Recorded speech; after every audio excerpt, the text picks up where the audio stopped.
Ladies and gentlemen, have you ever loved someone so deeply only to realize their love was never really yours?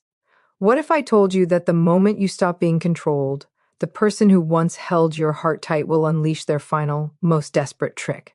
Tonight, I want to take you on a journey through manipulation, heartbreak, and confusion, but also through awakening, courage, and rebirth.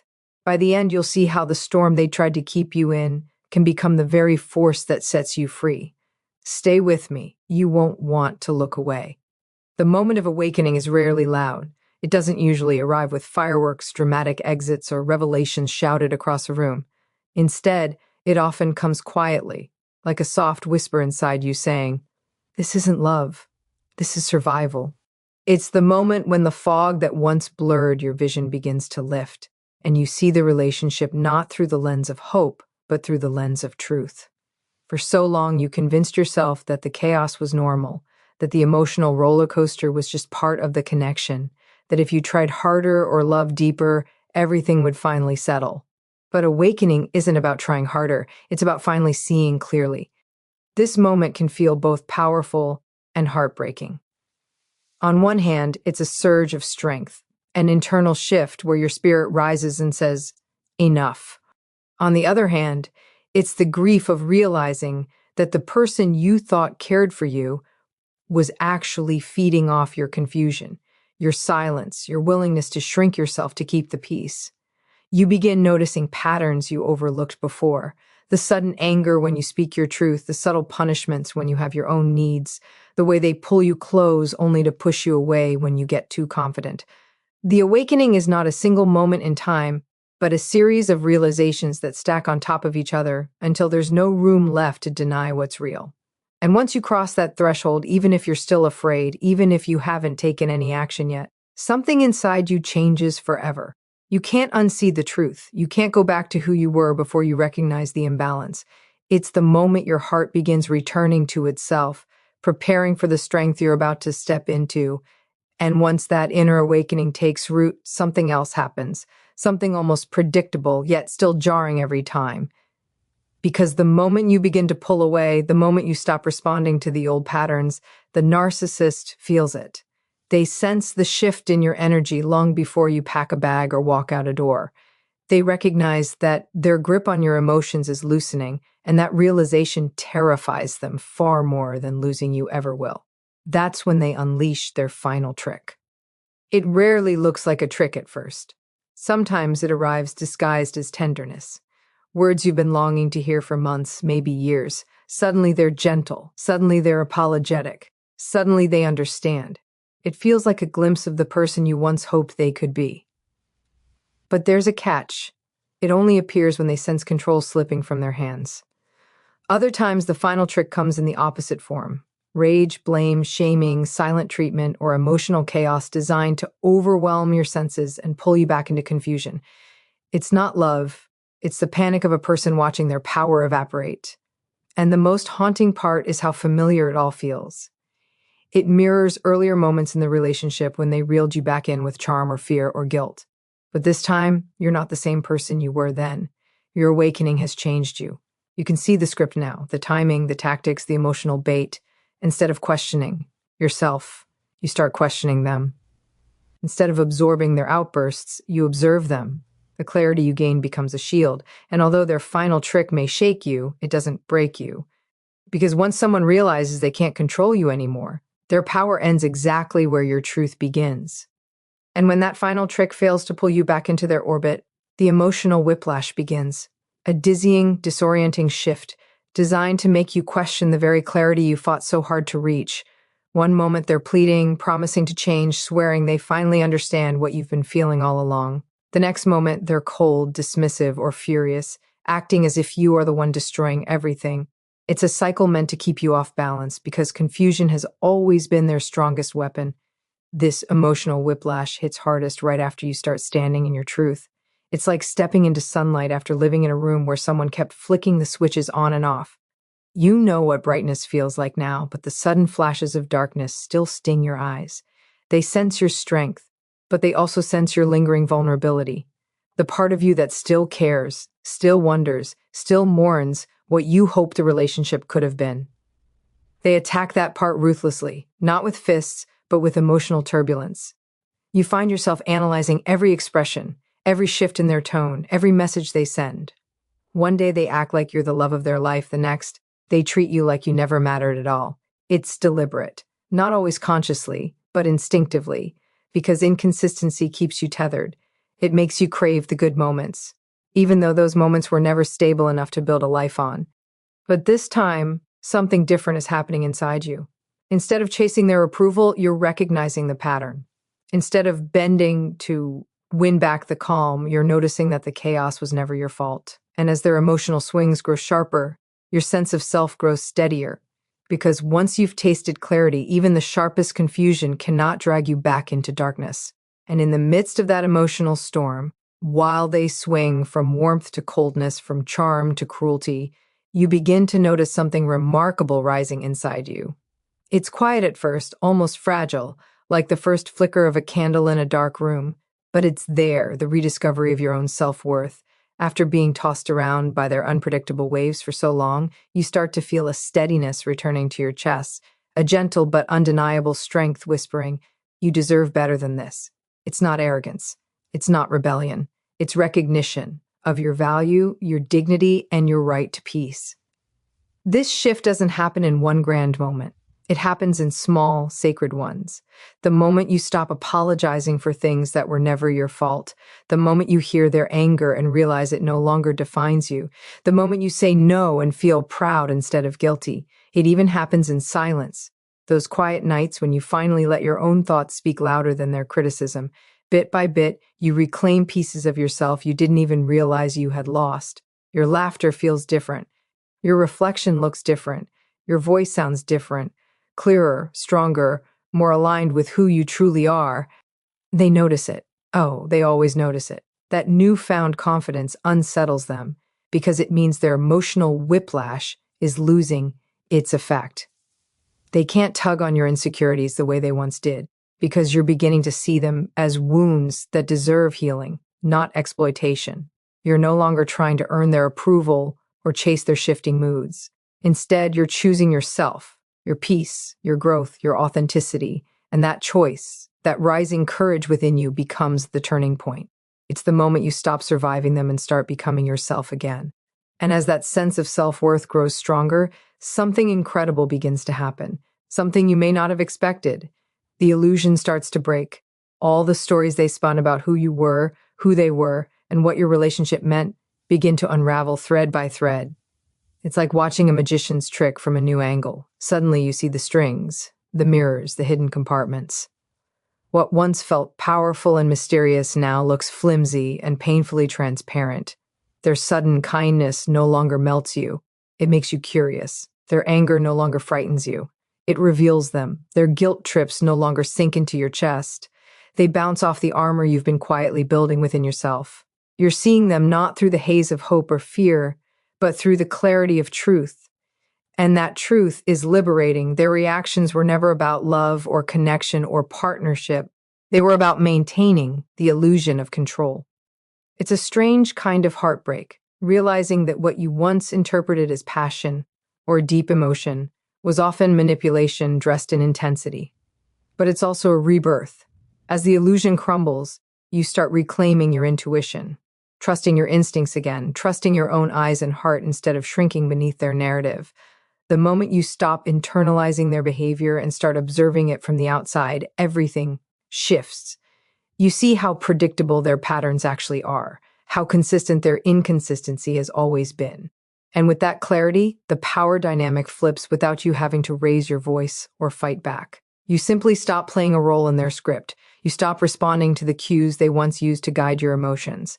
The spell breaks, the stage lights turn on, and you finally realize that the only thing keeping their illusion alive was your belief in it.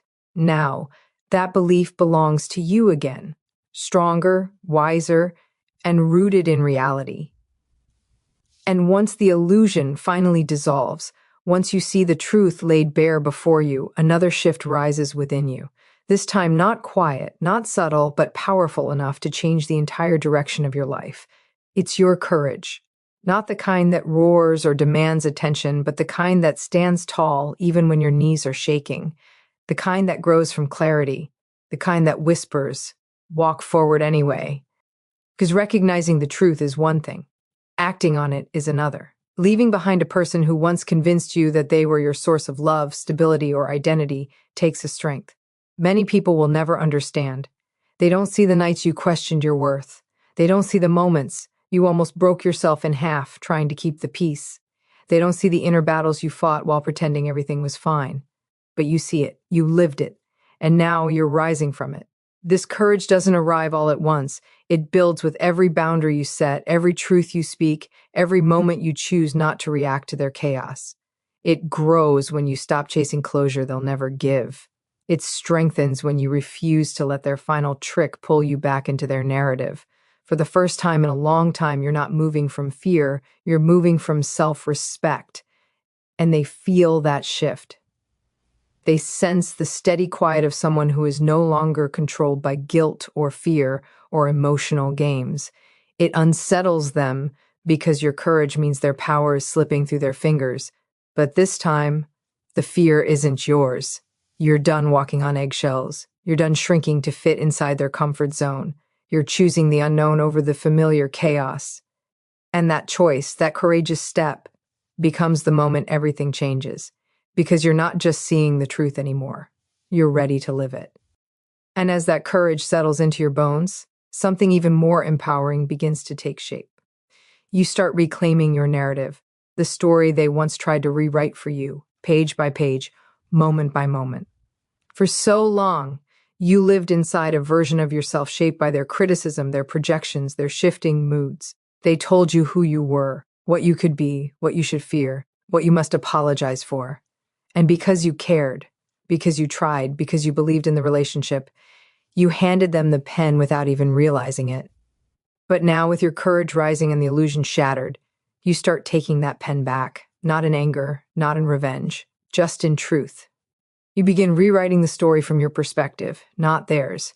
You remember who you were before the manipulation. You reconnect with the dreams you silenced to avoid conflict. You rediscover the parts of yourself you buried for the sake of keeping them comfortable. And with every step forward, you reclaim another chapter they never had the right to touch. This reclamation doesn't happen loudly. It happens in the small, powerful choices you make. Speaking your mind without fear, reconnecting with people who uplift you, pursuing goals you once put aside, honoring your boundaries, and recognizing that your life is not a stage for someone else's ego. You start to see the strength in your scars, the wisdom in your wounds, and the resilience in your survival. And the beauty of it all is that your narrative no longer revolves around them. They were a chapter, painful, confusing, transformative, but not the entire book. As you write forward, the story becomes about your growth, your healing, your rebirth. You become the author again, shaping a future grounded in truth and guided by a voice that is finally, undeniably, your own. And once you reclaim your narrative, something profound and life-altering emerges as a natural next step, the power of boundaries. Because now that you understand your worth, now that you've taken the pen back from hands that never should have held it, you begin to draw lines, not to shut the world out, but to keep your peace in.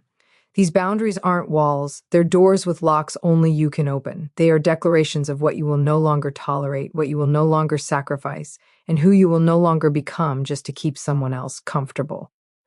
At first, setting boundaries feels unfamiliar, maybe even uncomfortable.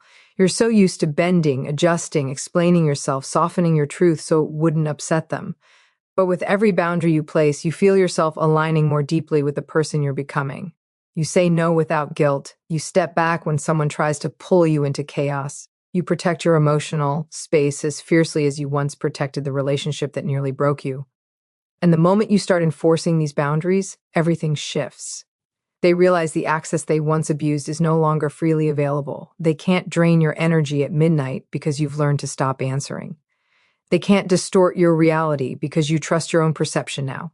They can't weaponize your empathy because you've learned. Compassion doesn't mean self-betrayal. Boundaries become both your shield and your compass. They guide you toward healthier connections and shield you from old patterns disguised as second chances. And the more you honor them, the stronger your narrative becomes. A story no longer written in fear, but in self-respect. This time, the lines are drawn by you, for you, and they mark the space where your healing begins and their control ends.